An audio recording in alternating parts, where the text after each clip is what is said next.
Chapter 2. America. He approached the nearest car and asked the driver if he knew a good place to buy a pickup truck. The cabbie smiled at his British accent and made some joke about disguising himself as a Texan. John got into the cab and off they went.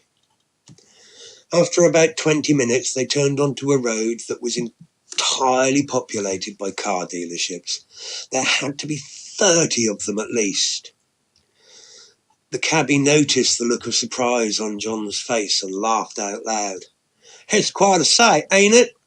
If you can't find what you want here, then it don't exist." John was still wide-eyed and speechless as they drove along the seemingly unending road of dealers. Everywhere he turned, there were names he knew. Porsche, Ferrari, Mercedes, Jaguar, Cadillac. They were all there and more. He felt like a kid in a sweet shop. Then they turned off the main street and onto a side road where suddenly all the vehicles were pickups. They drove along to the cabbie's litany of who was who and who not to trust, and eventually they pulled onto a forecourt. "This place is my brother-in-law's business, and let me tell you that he will sort you out in no time at all, and he won't fleece you none too bad neither." He laughed at his own humour. "You just tell him Hank sent you and you'll be fine." John paid the cabbie and watched it disappear back the way they had come. He heard a voice behind him. "Was that Hank? Damn, I needed to speak to him." Car salesmen are the same the world over. Really, they are. It's true. The same ill-fitting suit, the same excessive Brill cream addiction, and the same slightly greasy persona. It was the nature of the beast, and this specimen was no different, right down to that slightly unnerving crocodile smile. Before the man had even introduced himself, John found himself wanting to punch him, and not just once. In his head, those punches would never stop. Here and now, however, we keep calm, we play nice, and we buy a truck. Nothing more than that. "Howdy, partner," said the man. "You looking for something in particular, or are you just looking?" Yes, actually," replied John. "I'm looking to buy a pickup truck." "Holy shit, an Englishman!" exclaimed the man, that crocodile smile ever more apparent. "Well, let me tell you this," he said in that polished, well-rehearsed way. "Whatever your truck needs here, I guarantee you here at Tucker's Trucks we have what you need."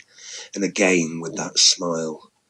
John played his role with equal fluidity as he eloquently explained to the man, "I'm over here on a 2-year work visa, you see. Not that I need to work, you understand, but I cannot stand to be idle. Since my parents died and I sold off the family home, I have more than enough to live on, but no adventure in my life. So I came over here to spend the next 2 years travelling and working as and when I feel the need to. And for this, I am in need of a robust vehicle." Nod, smile. He could tell by the man's expression that all he had heard in that was more than enough to live off. You could almost see the dollar signs in the man's eyes. "Well, if you're fixing to travel, you're going to need comfort. And if you need comfort, I got just the vehicle for you. Come right this way, sir." He took John by the arm and led him through the substantial showroom until eventually stopping and saying, "Here we are, the H2 Hummer.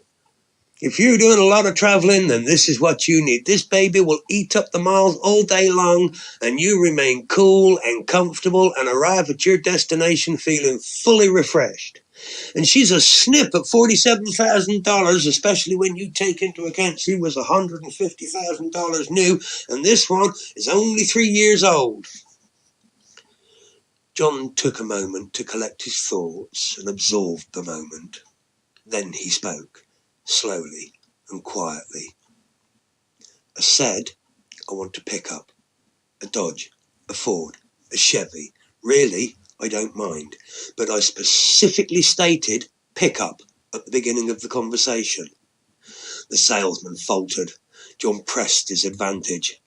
At no point did I ask to see a bright yellow fucking house on wheels, did I? House on wheels, yeah, that's a good one, sir, he said, but the humour was absent from his eyes when he realised he was not getting the big sale today.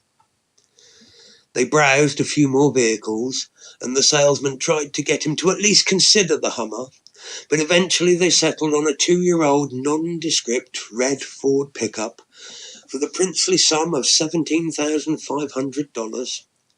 He had half-heartedly faked haggling, but ultimately had paid the asking price. 2 hours later, he was driving in a southwesterly direction towards his new home.